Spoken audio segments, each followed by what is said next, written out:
जय हिंद दोस्तों, स्वागत है आप सभी का आपके अपने परिवार द लॉजिकल साइंस में। मैं हूं आलोक सिंह आतिश और आज के इस वीडियो सेशन में हम लोग डिस्कस करने वाले हैं RRB group D mix numerical के दूसरे क्लास की। जी हाँ दोस्तों, इससे पीछे के वीडियो सेशन में हम लोगों ने RRB group D mix numerical का पहला क्लास देखा था, जहाँ पे हम लोगों ने फिजिक्स और केमिस्ट्री दोनों से ही संबंधित कुछ महत्वपूर्ण न्यूमेरिकल क्वेश्चन को करा था। दोस्तों आज के इस वीडियो सेशन में भी हम लोग फिजिक्स और केमिस्ट्री से संबंधित ही मिक्स न्यूमेरिकल को देखेंगे, जो आपके एग्जाम के लिए बहुत ही उपयोगी है। साथ ही आपकी जानकारी के लिए बताना चाहूँगा कि आज के इस सेशन का जो भी क्वेश्चन है उसका पीडीएफ आपको कहाँ मिलेगा, ये हमारे टेलीग्राम ग्रुप से मिल जाएगा, जिसका लिंक मैंने नीचे डिस्क्रिप्शन में डाल दिया है, आप वहाँ से जा करके ले सकते हैं। साथ ही अगर आप में से कोई मित्र चाहते हैं बचे हुए समय में साइंस को कंप्लीट रिवाइज करना, तो आप जुड़ सकते हैं हमारे साथ इस अर्जुना बायो बैच में और लक्ष्य फिजिक्स केमिस्ट्री बैच में। दोस्तों इस बैच से संबंधित किसी भी तरह की जानकारी के लिए आप दिए गए नंबर पर कॉल या व्हाट्सएप कर सकते हैं।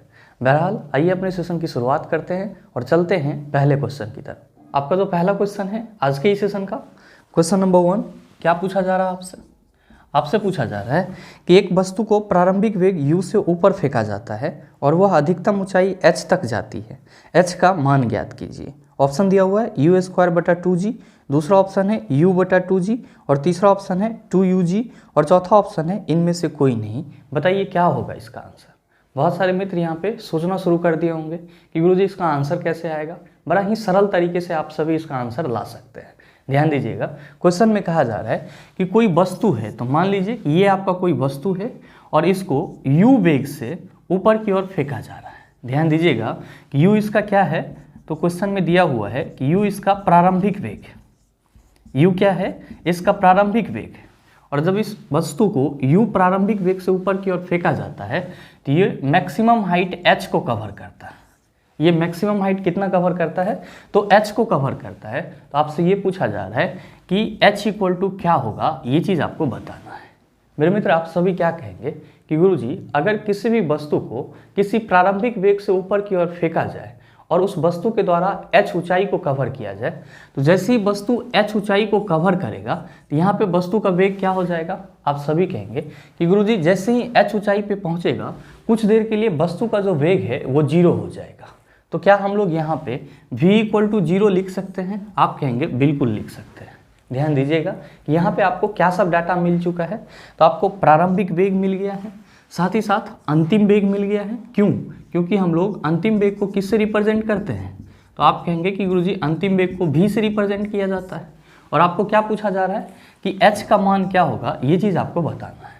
और आप सभी को मैंने पीछे के सेशन में बताया है कि जब हम लोग ग्रेविटेशन के अंडर मोशन की बात करते हैं, यानी कि गुरुत्व के अधीन जब हम लोग गति की बात करते हैं, वहाँ पे हम लोग एक समीकरण यूज़ करते हैं। और वो समीकरण क्या होता है, तो आप सभी कहते हैं कि गुरुजी वो होता है v² = u² - 2gh। ध्यान दीजिएगा, क्योंकि यहाँ पे वस्तु आपका ऊपर की ओर फेंका जा रहा है, तो जाहिर सी बात है ये पृथ्वी के गुरुत्वाकर्षण के विपरीत दिशा में जाएगा, इसीलिए हम लोग यहाँ पे क्या लेते हैं, माइनस लेते हैं। आप क्या कहेंगे, आप कहेंगे कि गुरुजी अगर हम इस कंसेप्ट को देखें तो हम सीधे तौर पे कह सकते हैं कि अंतिम वेग हमारा क्या है, 0 है। तो आपके इस फार्मूला में v² की जगह क्या हो जाएगा, आप कहेंगे 0 का स्क्वायर हो जाएगा। ध्यान दीजिएगा, प्रारंभिक वेग कितना है, आप कहेंगे सर क्वेश्चन में दे दिया है u है, यहाँ पे हम लोग u² लिख देते हैं और माइनस क्या हो जाएगा, आप कहेंगे 2gh ही हो जाएगा। ध्यान दीजिएगा, जब आप इसको सॉल्व करेंगे तो क्या कहेंगे, आप कहेंगे सर ये जो u² है इधर आएगा तो -u² हो जाएगा। बिल्कुल सही सोच रहे हैं। और इधर क्या बच जाएगा, आप कहेंगे -2gh बच जाएगा। ध्यान देंगे ये माइनस और ये माइनस क्या हो जाएगा, कैंसल हो जाएगा। और जब आप यहाँ से h निकालेंगे तो क्या कहेंगे, आप कहेंगे कि गुरुजी ये हो जाएगा u²/2g।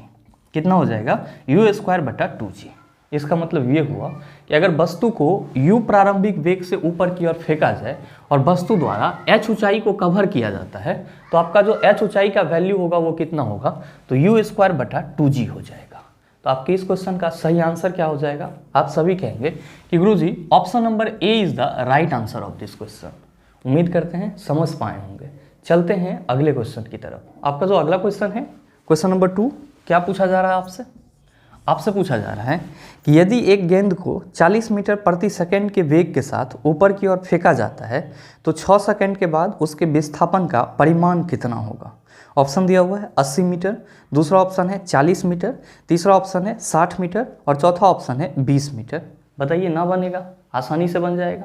आपसे क्वेश्चन करा जा रहा है कि कोई गेंद है जिसको 40 मीटर प्रति सेकंड के वेग के साथ ऊपर की ओर फेंका जाता है। तो आपसे ये पूछा जा रहा है कि 6 सेकंड के बाद उसके विस्थापन का परिमाण क्या होगा, मैग्नीट्यूड क्या होगा, ये चीज़ आपको बताना है।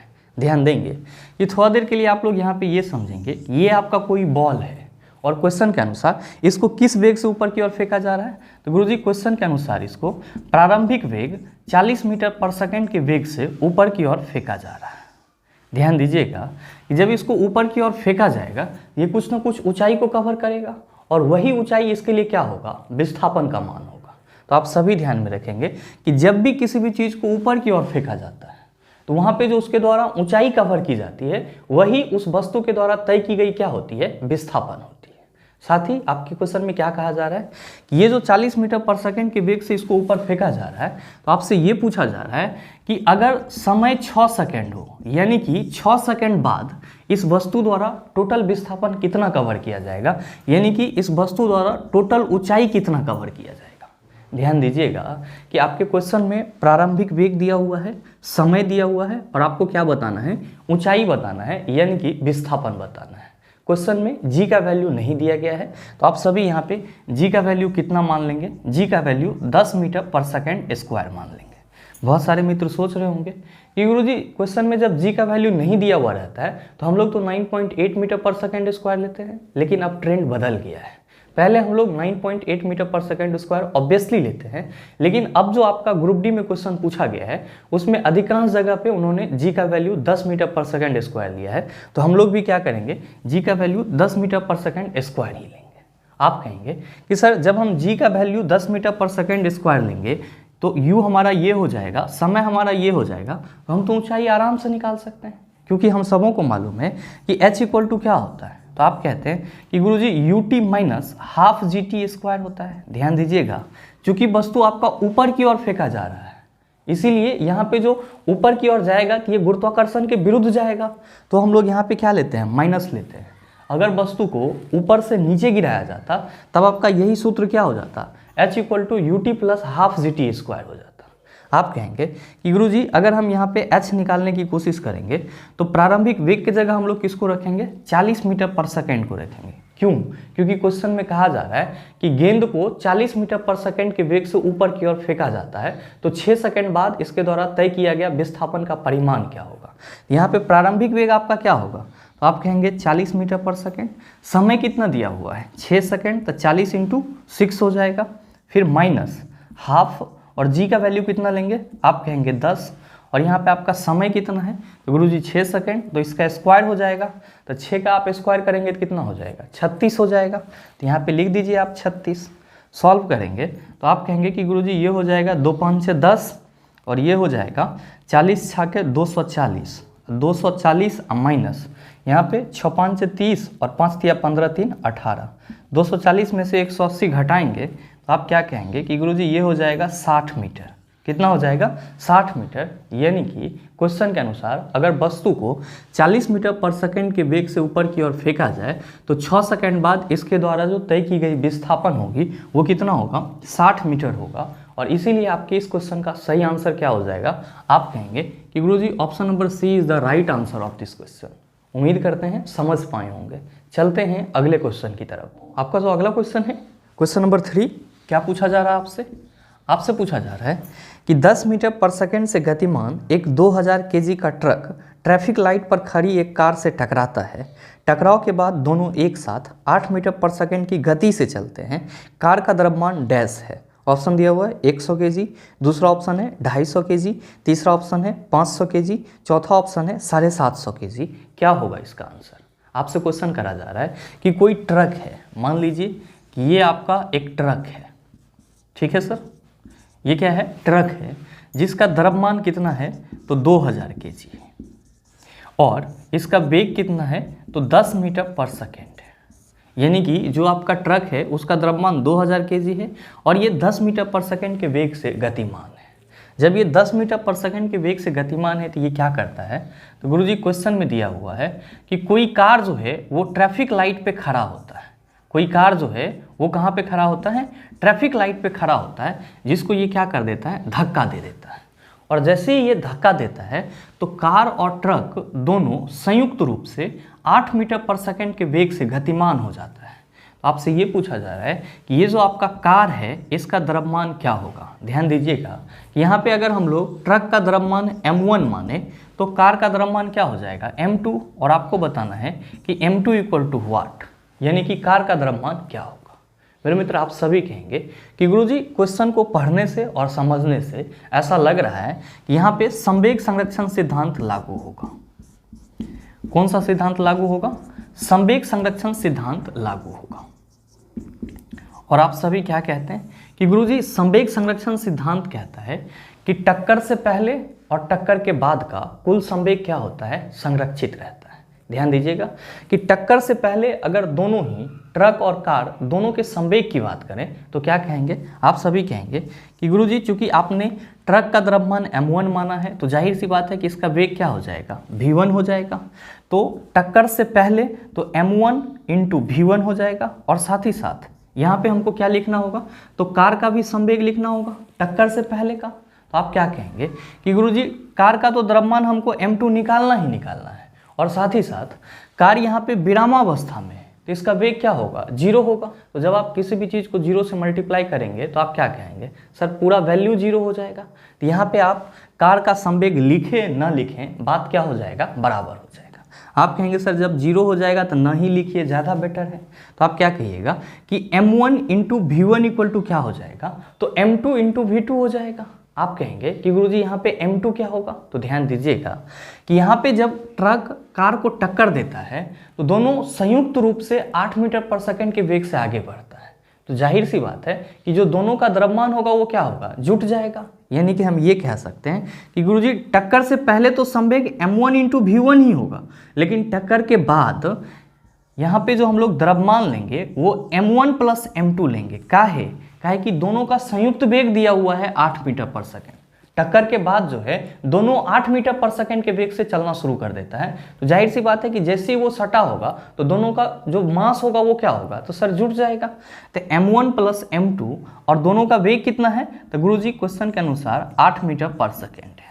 ध्यान देंगे यहाँ पे अगर हम m1 के जगह 2000 रखें और v1 के जगह क्या रखें? 10, और फिर m1 के जगह हम लोग कितना रखें? 2000। m2 तो हमको निकालना ही है, इंटू हम लोग 8 कर दें तो आप कहेंगे सर बड़ा ही सरल तरीके से अब ये सॉल्व हो जाएगा। 2000 गुना 10 कितना हो जाएगा? 20,000 हो जाएगा। यहाँ पे 2000 प्लस m2 इंटू 8 है तो ये हो जाएगा 8 दूना 16,000 प्लस 8m2। ध्यान देंगे सर कि जब 20,000 में से 16,000 को आप घटाएंगे तो कितना होगा? आप कहिएगा कि गुरुजी 4,000 हो जाएगा। यानी कि 4,000 इक्वल टू क्या हो जाएगा? आप कहेंगे 8m2 हो जाएगा। अच्छा m2 इक्वल टू कितना हो जाएगा? तो आप कहेंगे कि 4,000 बटा 8 हो जाएगा। 508 है कितना होता है? तो गुरुजी 4,000 होता है। यानी कि जो आपका कार का द्रव्यमान होगा वो कितना होगा? आप कहेंगे 500 kg हो जाएगा। तो आपके इस क्वेश्चन का सही आंसर क्या होगा? आप सभी कहेंगे कि sir option number C is the right answer of this question. मेरे मित्र ध्यान में रखेंगे कि यहाँ पे आपको कोई भी कंफ्यूजन नहीं होना चाहिए। पहला चीज़ आप सभी समझेंगे कि जो ट्रक है आपका उसका द्रव्यमान 2000 kg है और इसका वेग 10 मीटर पर सेकेंड है। तो टक्कर से पहले इसका संवेग कितना होगा? तो गुरुजी इसके द्रव्यमान और वेग को गुना कर देंगे। लेकिन संवेग संरक्षण सिद्धांत कहता है कि टक्कर से पहले दोनों ही वस्तु का जो कुल संवेग होगा और टक्कर के बाद दोनों ही वस्तु का जो कुल संवेग होगा दोनों संरक्षित रहता है। चूंकि ट्रैफिक लाइट पे आपका जो कार है वो खड़ा है और कार का द्रव्यमान आपसे पूछा जा रहा है, और जब भी कोई चीज़ खड़ा होगा तो वो विरामावस्था में होगा तो उसका वेग क्या होगा? 0। तो टक्कर से पहले कार का संवेग क्या होगा? तो आप कहेंगे सर 0 होगा। इसीलिए हमने यहाँ पे कार के संवेग को नहीं लिखा है। आप क्या कहेंगे कि गुरुजी जब ये टक्कर लगाता है तो क्वेश्चन में कहा जा रहा है कि दोनों 8 मीटर पर सेकंड के वेग से चलना शुरू कर देता है। तो जाहिर सी बात है कि दोनों का द्रव्यमान भी यहाँ पे क्या हो जाएगा? जुट जाएगा। यानी कि संयुक्त रूप से आगे बढ़ रहा है। तो जब दोनों का द्रव्यमान जुट जाएगा तो हम लोग टक्कर के बाद के संवेग को कुछ इस तरह से लिख सकते हैं क्या? m1 plus m2 into v कौन सा? तो दोनों एक साथ 8 मीटर पर सेकंड के वेग से चलना शुरू कर देता है। तो आप कहेंगे सर बिल्कुल लिख सकते हैं। तो ये रिलेशन जब आप निकाल लेंगे तो आपका आंसर ऑटोमेटिकली आ जाएगा। उम्मीद करते हैं समझ पाए होंगे। चलते हैं अगले क्वेश्चन की तरफ। आपका जो अगला क्वेश्चन है क्वेश्चन नंबर 4, क्या पूछा जा रहा है आपसे? आपसे पूछा जा रहा है कि किरण 90 मीटर लंबे पुल में तैरती है एक छोर से दूसरे छोर तक, और फिर वहाँ से वापस उसी सीधे पथ पर तैरकर वह 2 बार में 360 मीटर की दूरी तय करती है। किरण का औसत वेग ज्ञात करें। ऑप्शन दिया हुआ है 0 मीटर पर सेकेंड, दूसरा ऑप्शन है 3 मीटर पर सेकेंड, तीसरा ऑप्शन है 5 मीटर पर सेकेंड, चौथा ऑप्शन है 4 मीटर पर सेकेंड। क्या होगा इसका आंसर?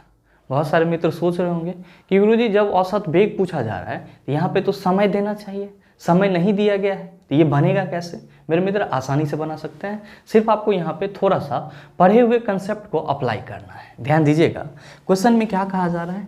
क्वेश्चन में कहा जा रहा है कि एक कोई 90 मीटर लंबा पुल है, तो मान लीजिए कि ये आपका क्या है, 90 मीटर लंबा पुल है, और किरण नाम की कोई लड़की है जो इसमें क्या कर रही है, तो तैर रही है। ध्यान दीजिएगा कि क्वेश्चन के अनुसार अगर किरण यहाँ से तैरना स्टार्ट करती है, ये उसका क्या हो, प्रारंभिक बिंदु, तो ये तैरते हुए इस छोर तक जाती है और साथ ही फिर इस छोर से ये रिटर्न अपने प्रारंभिक बिंदु पे चली जाती है, और फिर क्या करती है, तो फिर यहाँ से ये तैरना स्टार्ट करती है और फिर ये रिटर्न कहाँ पे आ जाती है, तो अपने प्रारंभिक बिंदु पे आ जाती है। मेरे मित्र आपसे जो क्वेश्चन करा जा रहा है कि किरण का औसत वेग क्या होगा, तो आप सभी क्या कहेंगे कि गुरुजी औसत वेग इक्वल टू जो है वो टोटल डिस्प्लेसमेंट बटा टोटल टाइम लेंगे, यानी कि कुल विस्थापन बटा कुल समय लेंगे। तो आप यहाँ पे विस्थापन के बारे में क्या कहेंगे? आप कहेंगे कि गुरुजी यहाँ पे किरण के द्वारा जो तय की गई विस्थापन होगा वो कितना हो जाएगा, 0 हो जाएगा।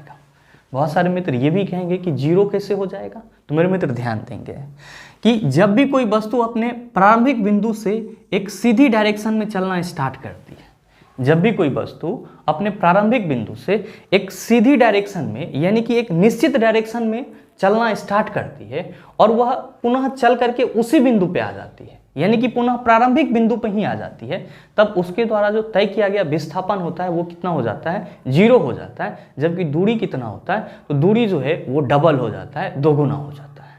और किरण भी तो वही कर रही है, ये एक बार यहाँ से चली तैरते तैरते एक निश्चित डायरेक्शन में, और फिर वहाँ से वो तैर करके क्या हो गई सर, तो अपने प्रारंभिक बिंदु पे आ गई। इसके द्वारा टोटल डिस्टेंस कितना कवर किया गया? तो आप कहेंगे कि सर जब पुल 90 मीटर लंबा है तो ये एक बार इधर गया तो 90 मीटर तय किया दूरी, और फिर उधर से आया तो 90 मीटर दूरी तय किया। तो जब एक बार यानी कि पहले कंडीशन में जब वो तैर करके यहाँ तक गई और फिर वहाँ से तैर करके ये यहाँ तक आई, तो इसका टोटल विस्थापन कितना हो गया? आप कहेंगे सर अभी ना बताएं, अगर कोई वस्तु अपने प्रारंभिक बिंदु पर लौट करके फिर से आ जाती है तब उसका विस्थापन कितना हो जाएगा, 0 हो जाएगा। और दूरी कितना होगा? तो आप कहेंगे सर 2 गुना हो जाएगा। ये 90 और ये 90 जब जोड़ देंगे तो कितना होगा? आप कहेंगे सर दूरी तो 180 हो जाएगा पहला कंडीशन में। ध्यान देंगे, फिर दूसरे कंडीशन में क्या कर रही है, तो फिर से जा रही है और फिर क्या कर रही है, तो फिर से अपने प्रारंभिक बिंदु पे आ जा रही है। तो दूसरा कंडीशन में भी विस्थापन कितना, 0, और टोटल डिस्टेंस कितना हो जाएगा, 180। तो यह बात ना आपके क्वेश्चन में लिखा गया है कि जब किरण ऐसा 2 बार करती है तो उसके द्वारा टोटल डिस्टेंस 360 मीटर की दूरी को कवर किया जाता है, यानी कि 180 ये और 180 ये, तो कुल दूरी इसके द्वारा जो है वो 360 मीटर की कवर करा जाता है। तो आपसे ये पूछा जा रहा है कि औसत वेग क्या होगा। चूंकि औसत वेग की बात की जा रही है तो हम लोग यहाँ पे क्या कहेंगे कि कुल विस्थापन बटा समय होगा, लेकिन दोनों ही कंडीशन में किरण का विस्थापन कितना है, 0 है, तो जाहिर सी बात है औसत वेग कितना होगा। आप कहेंगे कि गुरुजी औसत वेग भी 0 हो जाएगा। तो आप बताइए आपके इस क्वेश्चन का सही आंसर आप सभी कहेंगे सर ऑप्शन नंबर ए हो जाएगा। मेरे मित्र हमेशा ध्यान में रखेंगे, और ना हो तो स्टार मार्क देकर के इस बात को आप लिख लेंगे कि अगर कोई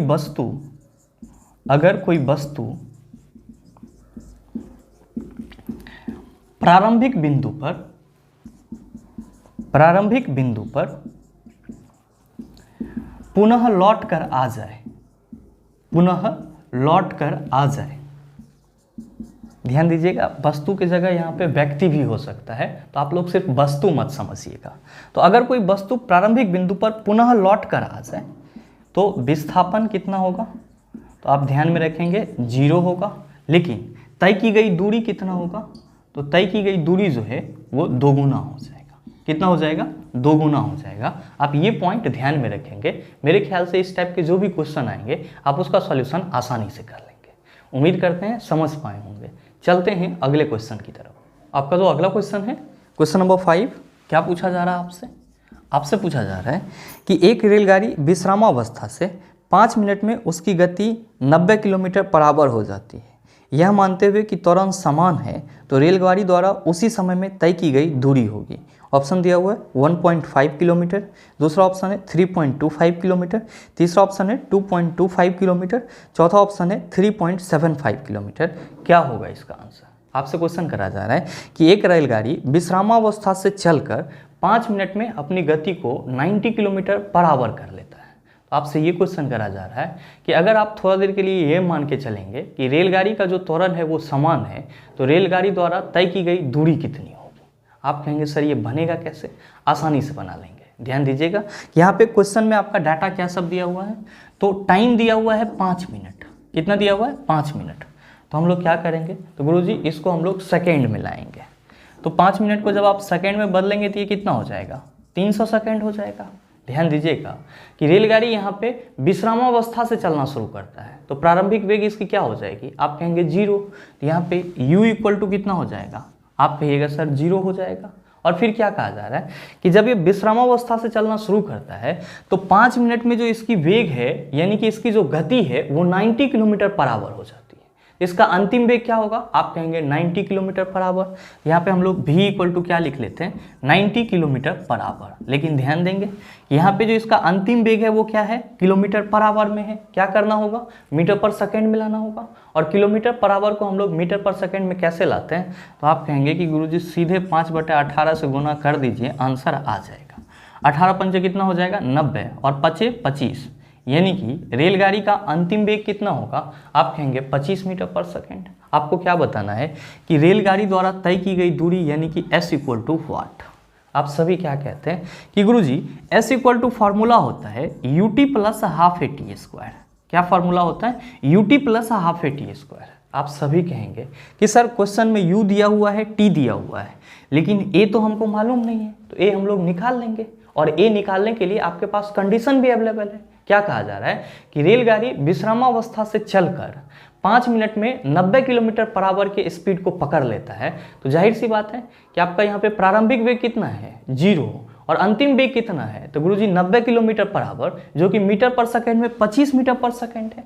और ये परिवर्तन कितना देर में हो रहा है? तो गुरुजी 5 मिनट में हो रहा है, यानी कि 300 सेकेंड में हो रहा है। और मैंने आपको पीछे बताया है कि वेग में परिवर्तन की दर को क्या कहते हैं? त्वरण कहते हैं। तो आप सभी क्या कहेंगे कि गुरुजी जब हम लोग a निकालना चाहेंगे तो सीधे v minus you by T लिख सकते हैं। बिल्कुल लिख सकते हैं सर। और ध्यान दीजिएगा कि यहाँ पे आपका अंतिम वेग कितना है? 25, प्रारंभिक वेग 0, टाइम कितना है? 300। तो एक्सेलरेशन कितना हो जाएगा? 25/300 मीटर पर सेकेंड स्क्वायर हो जाएगा। यानी कि रेलगाड़ी का त्वरण कितना होगा? 25/300 मीटर पर सेकेंड स्क्वायर हो जाएगा। अब आपको क्या सब मिल गया है? तो समय भी मिल गया है, प्रारंभिक वेग भी मालूम है, अंतिम वेग भी मालूम है और त्वरण भी मालूम है। तो बताइए तय की गई दूरी नहीं निकलेगा? आसानी से निकल जाएगा। क्या कहेंगे कि गुरुजी चूंकि प्रारंभिक वेग 0 है तो 0 को अगर हम लोग समय से मल्टीप्लाई भी करेंगे तो कितना हो जाएगा? 0 ही हो जाएगा। और हमने आपको ये भी बताया है कि अगर क्वेश्चन में प्रारंभिक वेग 0 हो जाए तो तय की गई दूरी किसके बराबर होती है? आप कहेंगे कि गुरुजी if u equal to 0 then s equal to क्या हो जाता है? हाफ ए टी स्क्वायर हो जाता है। s इक्वल टू क्या हो जाता है? Half A T square.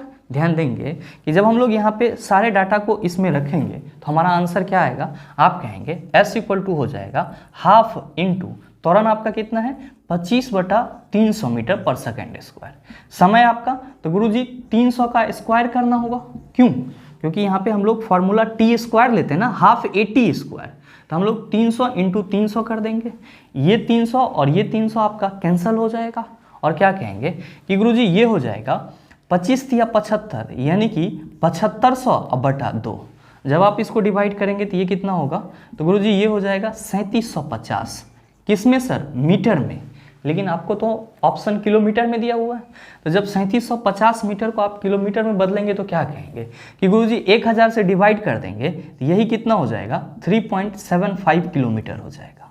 तो आप बताइए कि आपके इस क्वेश्चन का सही आंसर क्या हो जाएगा? आप सभी कहेंगे कि sir option number D is the right answer of this question. उम्मीद करते हैं समझ पाए होंगे। चलते हैं अगले क्वेश्चन की तरफ। आपका जो अगला क्वेश्चन है, क्वेश्चन नंबर 6, क्या पूछा जा रहा है आपसे? आपसे पूछा जा रहा है कि यदि एक बांध में जल की गहराई h है तथा a जल का अनुप्रस्थ क्षेत्रफल तथा t बांध की मोटाई है, तब बांध की दीवार पर लगने वाला दाब किस प्रकार निर्भर होगा। ऑप्शन दिया हुआ है ए एच तथा टी, दूसरा ऑप्शन है ए एवं एच, तीसरा ऑप्शन है एच एवं टी और चौथा ऑप्शन है इनमें से कोई नहीं। क्या होगा इसका answer.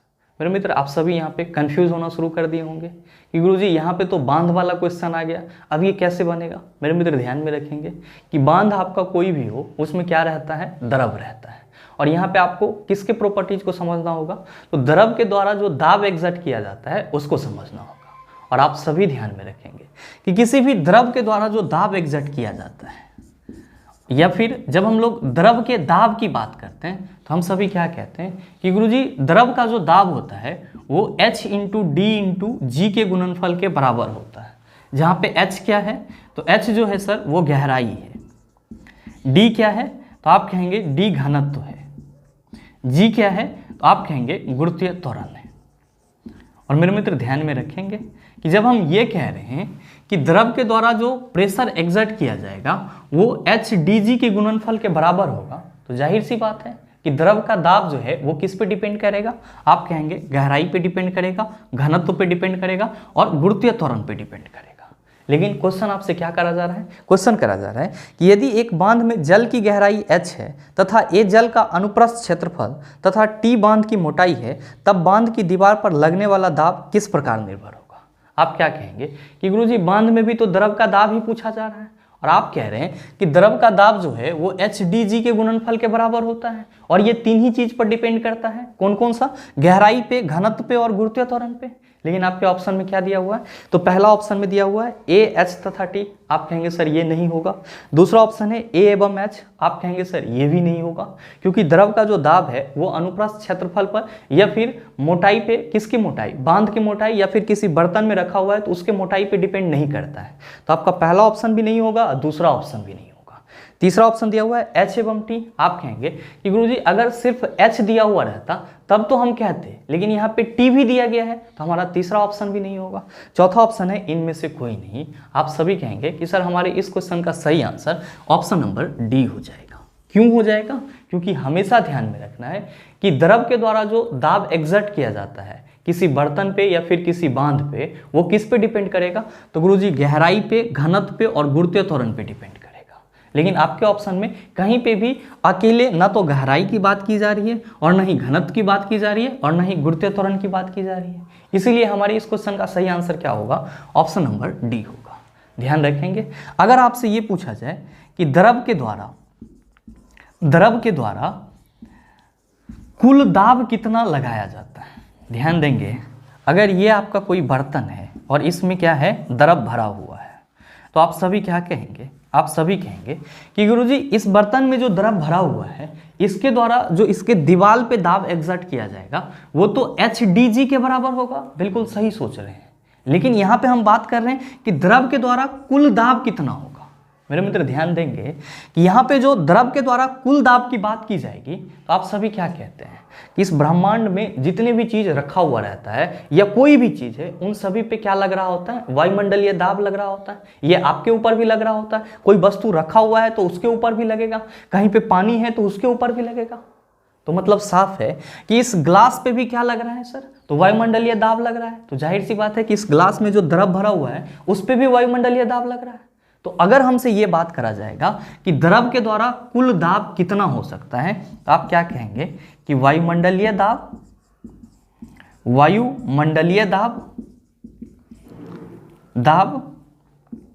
Plus H D G द्रव के द्वारा क्या होगा, एग्जर्ट किया गया कुल दाब होगा।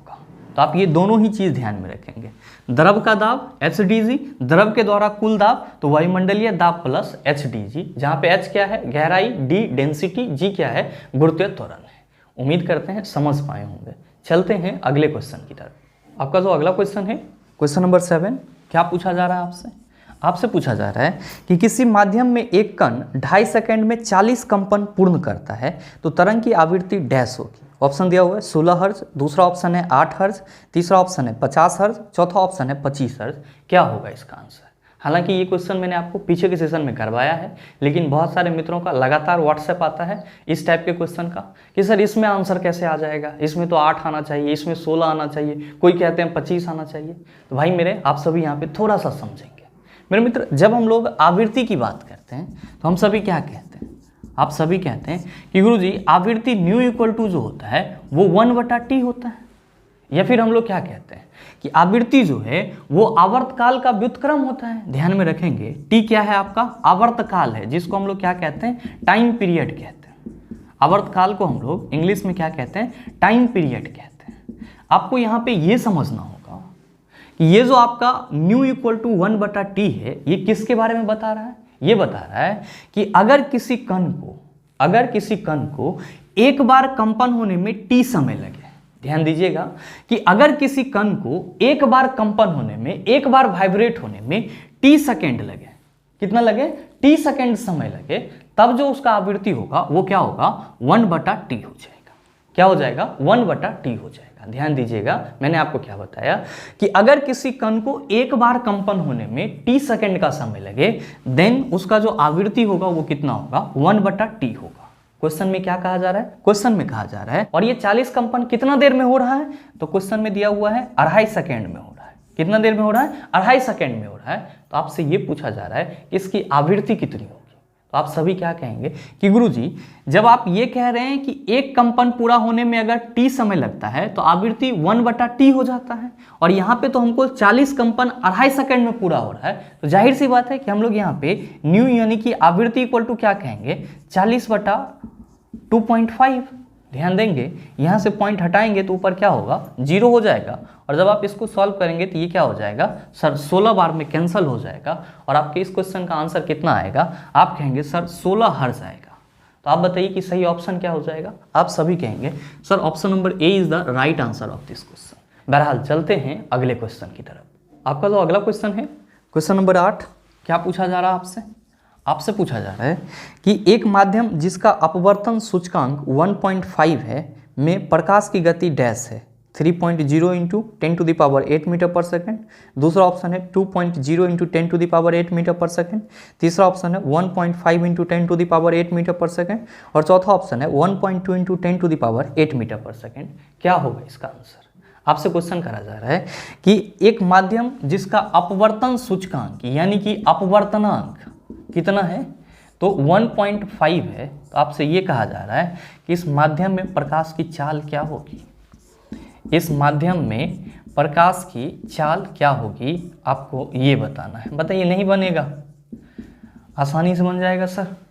आप सभी क्या कहेंगे कि गुरुजी आप ही ने तो पीछे के सेशन में बताया है कि अपवर्तनांक इक्वल टू क्या होता है, तो निर्वात में प्रकाश की चाल, निर्वात में प्रकाश की चाल बटा माध्यम में प्रकाश की चाल, बटा माध्यम में प्रकाश की चाल। ध्यान देंगे, यहां पे अपवर्तनांक कितना है 1.5, निर्वात में प्रकाश की चाल हम लोग कितना लेते हैं, आप कहेंगे 3.0 इंटू 10⁸ मीटर पर सेकेंड लेते हैं, और माध्यम में प्रकाश की चाल तो हमको निकालना ही है, माध्यम में प्रकाश की चाल हमको निकालना ही है। ध्यान दीजिएगा, इसी फॉर्मूला को आप लोग कैसे लिखते हैं, तो RI इक्वल टू CV बटा CM लिखते हैं, जहाँ पे CV क्या है, तो निर्वात में प्रकाश की चाल, और CM क्या है, तो माध्यम में प्रकाश की चाल होता है। इसी फॉर्मूला को शॉर्ट फॉर्म में आप इस तरह से भी लिखते हैं। ध्यान देंगे, यहाँ पे 1.5 इक्वल टू 3.0 इंटू 10⁸ है। आप क्या कहेंगे कि गुरुजी अगर हम माध्यम में प्रकाश की चाल की बात करेंगे, यानी कि CM की बात करेंगे, CM मतलब चीफ मिनिस्टर मत समझिएगा सर, इसको हम लोग C यानी कि लाइट के स्पीड के लिए यूज किया जाता है, और M जो है ये मीडियम को बता रहा है। तो आप क्या समझेंगे, माध्यम में प्रकाश की चाल। तो माध्यम में प्रकाश की चाल क्या होगा, आप कहेंगे सर 3.0 इंटू 10⁸ बटा 1.5, 1.5 दूना कितना हो जाएगा 3, माध्यम में प्रकाश की चाल 2 इंटू 10⁸ मीटर पर सेकेंड हो जाएगा। तो आपके इस क्वेश्चन का सही आंसर सर, आप सभी कहेंगे सर ऑप्शन नंबर बी हो जाएगा। उम्मीद करते हैं समझ पाए होंगे। चलते हैं अगले क्वेश्चन की तरफ। आपका जो अगला क्वेश्चन है, क्वेश्चन नंबर 9, क्या पूछा जा रहा है आपसे पूछा जा रहा है कि अगर बल्ब फिलामेंट का प्रतिरोध 1200 ओम है तो 220 वोल्ट स्रोत से इलेक्ट्रिक बल्ब में से कितनी धारा प्रवाहित होगी। बताइए, ना बनेगा, आसानी से बन जाएगा। आप सभी क्या कहेंगे कि गुरुजी क्वेश्चन में R दे दिया गया है, कितना है, तो 1200 ओम है। फिर क्या कहा जा रहा है, तो 220 वोल्ट स्रोत से इलेक्ट्रिक बल्ब में से कितनी धारा प्रवाहित होगी, यानी कि विभवांतर आपका कितना दिया हुआ है, 220 वोल्ट दिया हुआ है। आपसे पूछा जा रहा है आई इक्वल टू वाट, बताइए ना बनेगा, आसानी से बनेगा सर। ओम्स लॉ के according V equal to I R होता है, तो I इक्वल टू क्या हो जाएगा, V बटा आर हो जाएगा। आपका इलेक्ट्रिक पोटेंशियल यानी कि विभवांतर कितना है, तो गुरुजी 220 है, और प्रतिरोध कितना है 1200, ये जीरो इसके साथ सेटल हो जाएगा, और 22 बटा 120 जब आप इसको डिवाइड करेंगे तो 0.1833 के समथिंग आएगा। तो आप ये कह सकते हैं कि गुरुजी जो बहने वाली धारा होगी वो कितना होगा, 0.18 एम्पियर होगा। तो आपके इस क्वेश्चन का सही आंसर क्या होगा, आप सभी कहेंगे सर ऑप्शन नंबर बी हो जाएगा। उम्मीद करते हैं समझ पाए होंगे। चलते हैं अगले क्वेश्चन की तरफ। आपका जो अगला क्वेश्चन है क्वेश्चन नंबर 10, बड़ा ही हलवा सा सवाल। आपसे पूछा जा रहा है कि एक ऑक्सीजन परमाणु में कितने संयोजी इलेक्ट्रॉन होते हैं। ऑप्शन दिया हुआ है 2, दूसरा ऑप्शन है 6, तीसरा ऑप्शन है 8 और चौथा ऑप्शन है 16। बताइए नहीं बनेगा, और इस क्वेश्चन का सही आंसर क्या होगा आप सभी नीचे कमेंट करके जरूर बताना। ध्यान देंगे कि इस क्वेश्चन का सिर्फ सही आंसर ही नहीं बताना है, आपको ये भी बताना है कि ऑक्सीजन की संयोजकता कितनी होती है। ऑक्सीजन की संयोजकता कितनी होती है आपको ये भी कमेंट करके बताना है, और साथ ही साथ ऑक्सीजन में संयोजी इलेक्ट्रॉन कितना होता है ये भी आपको बताना है। चलते हैं अगले क्वेश्चन की तरफ। आपका जो अगला क्वेश्चन है क्वेश्चन नंबर 11, क्या पूछा जा रहा है आपसे, आपसे पूछा जा रहा है कि यौगिक का प्रयोग सिद्ध सूत्र CH2O है, इसकी वाष्प घनत्व 90 है, यौगिक का आणविक सूत्र है। ऑप्शन दिया हुआ है C6H12O6, दूसरा ऑप्शन है C6H10O4, तीसरा ऑप्शन है C6H10O6 और चौथा ऑप्शन है C6H12O4। क्या होगा इसका आंसर। आपके क्वेश्चन में कहा जा रहा है कि कोई यौगिक है जिसका प्रयोग सिद्ध सूत्र कितना है। प्रयोग सिद्ध सूत्र आपके क्वेश्चन में दिया हुआ है CH2O है, तो आपसे पूछा जा रहा है कि इसका आणविक सूत्र क्या होगा, यानी कि मॉलिक्यूलर फार्मूला क्या होगा। मेरे मित्र ध्यान में रखेंगे, प्रयोग सिद्ध सूत्र को ही क्या कहते हैं हम लोग, मूलानुपाती सूत्र कहते हैं। क्या कहते हैं, मूलानुपाती सूत्र कहते हैं। और आप सबों को मालूम है कि मूलानुपाती सूत्र क्या होता है, तो आप सभी कहते हैं कि किसी भी यौगिक में उपस्थित परमाणुओं का एक सरल अनुपात होता है, और किसी यौगिक में उपस्थित परमाणुओं के सरल अनुपात को ही हम लोग क्या कहते हैं, मूलानुपाती सूत्र या फिर प्रयोग सिद्ध सूत्र कहते हैं। आप कहेंगे सर ये बनेगा कैसे, तो मेरे मित्र ध्यान देंगे कि जो कि आपसे ये कहा जा रहा है कि जो आपका यौगिक है उसका प्रयोग सिद्ध सूत्र यानी कि मूलानुपाती सूत्र कितना है, CH2O, और आपको बताना है कि चारों ऑप्शन में से किसका मूलानुपाती सूत्र CH2O होगा। तो आप क्या करेंगे, जब भी इस टाइप का क्वेश्चन मिलेगा तो आपके ऑप्शन में जो भी आपका कंपाउंड दिया हुआ रहेगा उन सभी के परमाणु का सरल अनुपात निकाल लेंगे, आपका आंसर आ जाएगा। ध्यान दीजिएगा कि आपके पहले ऑप्शन में दिया हुआ है C6H12O6। जब हम लोग इसमें उपस्थित परमाणु का सरल अनुपात लेंगे तो क्या कहेंगे कि गुरुजी 6:12:6, 6 एकम 6, 6 दूना 12 और 6 एकम 6, यानी कि C6H12O6 का मूलानुपाती सूत्र क्या होगा, तो आप कहेंगे कि गुरुजी CH2O हो जाएगा। और आपसे यही तो पूछा जा रहा है कि CH2O का आणविक सूत्र क्या होगा, आप कहेंगे C6H12O6 होगा। ध्यान में रखिएगा, आणविक सूत्र जो होता है वो किसी भी यौगिक में उपस्थित वास्तविक परमाणु की संख्या को बताता है, जबकि मूलानुपाती सूत्र जो होता है वो सरल अनुपात को बताता है। तो आपको तो पहले ही ऑप्शन में आपका आंसर मिल गया, तो आपके इस क्वेश्चन का सही आंसर क्या हो जाएगा, आप सभी कहेंगे सर ऑप्शन नंबर ए हो जाएगा। और ये चीज़ मैंने आपको पीछे के सेशन में बताया भी है। मेरे मित्र उम्मीद करते हैं यहाँ तक के जितने भी क्वेश्चन थे आप उसको आसानी से समझ पाए होंगे। अब इस टाइप का प्रश्न अगर आपको दोबारा दे दिया जाए, मेरे ख्याल से आप उसका जवाब भी आसानी से दे सकते हैं। साथ ही उम्मीद करते हैं कि ये वीडियो आपको अच्छा लगा होगा। अगर आपको वीडियो अच्छा लगा तो वीडियो को लाइक कीजिएगा, ज़्यादा से ज़्यादा शेयर कीजिएगा, और हाँ अगर आप चैनल पर नए हैं तो सब्सक्राइब करके बेल आइकन दबा लीजिएगा, ताकि इस तरह के एग्जाम रिलेवेंट वीडियो का नोटिफिकेशन सबसे पहले आपके पास पहुँचे और आप उसको सबसे पहले देख पाओ। मिलते हैं फिर अगले वीडियो सेशन में, तब तक के लिए best of luck. Thank you, have a nice day.